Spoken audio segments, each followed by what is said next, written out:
Naiget ang may waywayat ti search and retrieval operation para iti mapukpukaw sa nga pulo ket dua ti tawen na abarito iti kabaybayan na sakupen ti barangay Kalayab iti syudad Tilawag.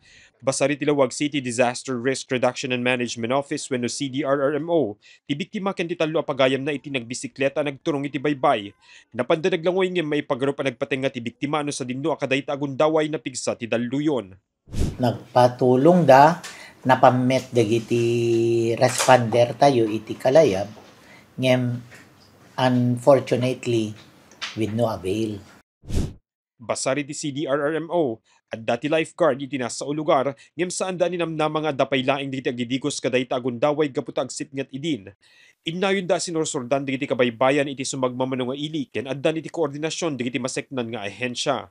Numan ko na ti CDRRMO nga ubraen da amin nakabaelan da tapnon masarakan ti barito, aminado da dakila panubok kadakwada ti sitwasyon ti kabaybayan.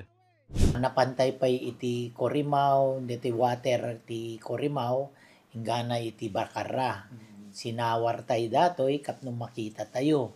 Ngem unfortunately hantay nakita tapos gaputa dumadakkelmet ken pumigsa iti angin, medyo nag-terminate tayo ti operation kasi haan nga safe. Da kami nga aday iti search and rescue, Coast Guard, 505th Air Force, BFP, iso nga nag-terminate kami. Innayon da nga ituloy da iti operasyon into nagsapa no lakit di saanen adadakkel unay digiti dalluyon. Idawdawat da ka digiti umili iti kanayon na panagan-annad.